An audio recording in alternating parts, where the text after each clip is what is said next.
Pertama dari Jilbab 1939. Apa hukum membeli barang dari orang yang berjudi? Sebagai contoh, seseorang berjudi mempertaruhkan sebuah mobil, lalu dia menang. Setelah menang, mobil yang dipertaruhkan tadi akan dijual dan kita untuk membelinya. Bagaimana hukumnya? Dan yang paling penting, sahabat Perkusi Aceh, 10% dari hasil penjualan kaos dakwah ini akan kita bagikan kepada sahabat-sahabat kita yang kurang mampu di luar sana.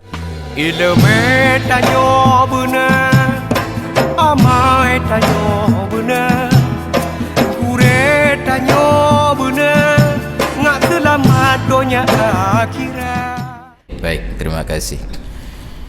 Jual barang, membeli barang dari seorang penjudi. Ada orang main judi, dapat keuntungan, dapat barang, dapat hadiah, lalu barang hadiah itu dia jual.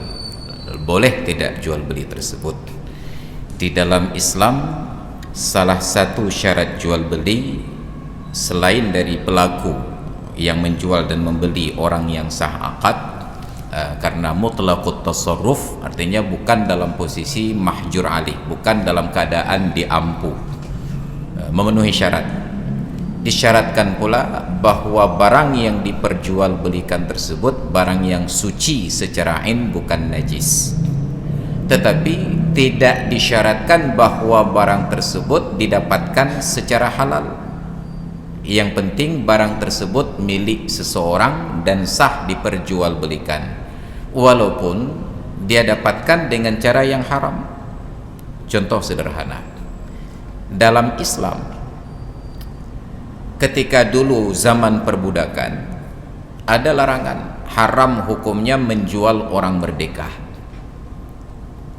Misal saya punya anak, ketika kesulitan modal, saya jual anak saya.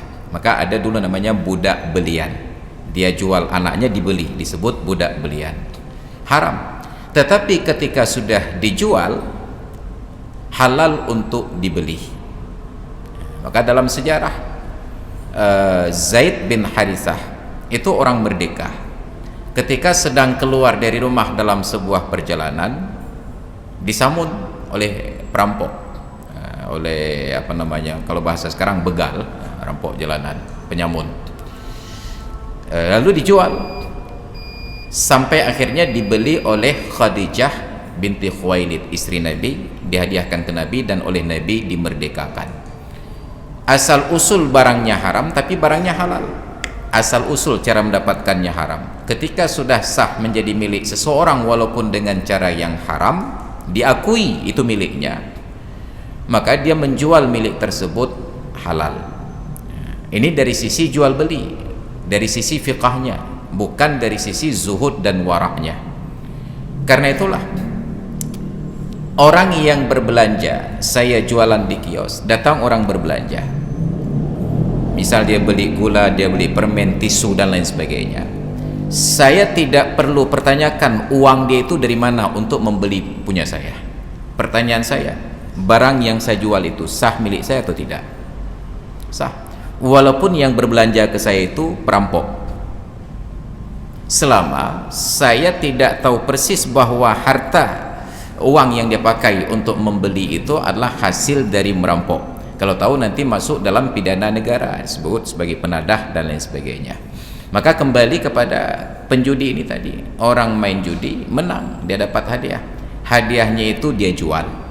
Kita yang membeli bagaimana? Secara hukum fiqah sah jual beli, tetapi ada implikasi negatif dari sisi dakwah.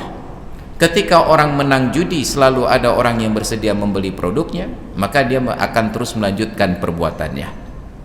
Maka kita tidak jalankan dakwah dari sisi amar ma'ruf nahi mungkar. Kalau pertanyaan apakah sah jual belinya? Sah, karena memenuhi syarat dan rukun. Pertanyaannya apakah kita tidak bersalah membelinya? Kita bersalah, karena membuka peluang kepada orang untuk terus main judi. Itu yang pertama.